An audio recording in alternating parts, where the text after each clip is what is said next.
Mais bien sûr. Mais bien sûr. Ah non, mais quand je te dis qu'il faisait noir, c'est qu'il faisait noir de chez noir. Ah mais je ne voyais rien du tout. Tu peux fermer ta gueule, s'il te plaît? Mais tout à fait. Mais tout à fait.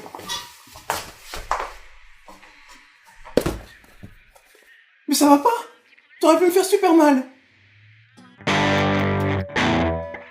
Bon, une fois n'est pas coutume, on va se faire un petit Hotline Miami. Oh, mais t'es pas lassé à force. Penses-tu? Au contraire, regarde.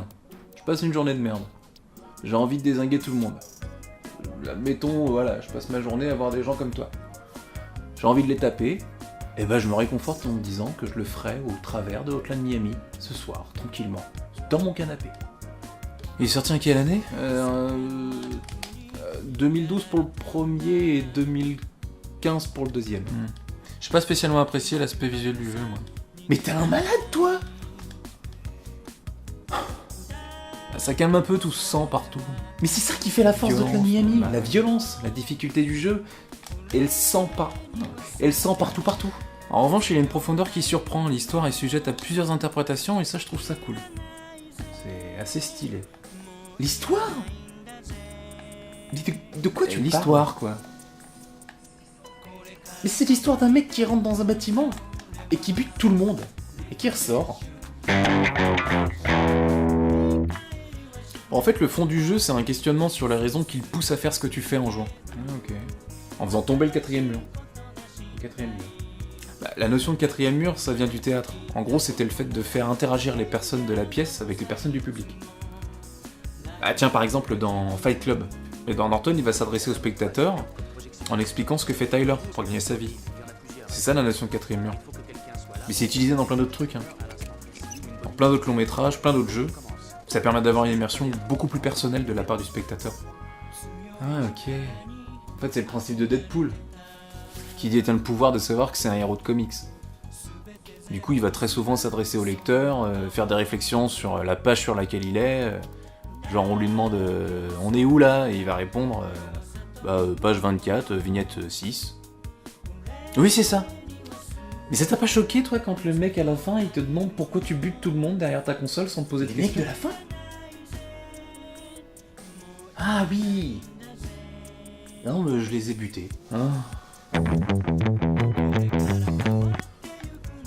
Par contre, la difficulté peut être assez déconcertante des fois. Ah oui, j'ai vu ça, ça m'a vite saoulé. Non, moi au contraire, je voulais jouer encore plus. Plus je perdais, plus je voulais jouer. Tiens, bah attends, je vais te montrer un petit niveau qui va te plaire. C'est...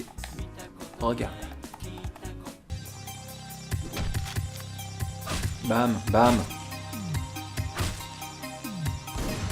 Oh non, c'est normal.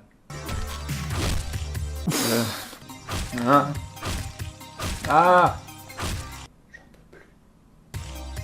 Putain, mais c'est pas vrai. Ah.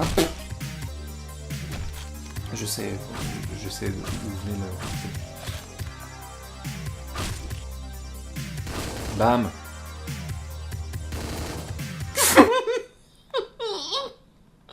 T'es sûr que ça va aller? Mine de rien, j'ai remarqué pas mal d'influences sur ce jeu. Comme... Bah déjà, Drive. Je pense que c'est la plus grosse. La musique, l'ambiance, la violence, l'aspect solitaire du personnage, le fait qu'il soit sans pitié et qu'il bute tout ce qui passe. Il y a aussi l'aspect rétro gaming. Et le premier GTA. La même vue de haut, la violence. GTA qui était moche aussi. Bien que stylé. Mais moche.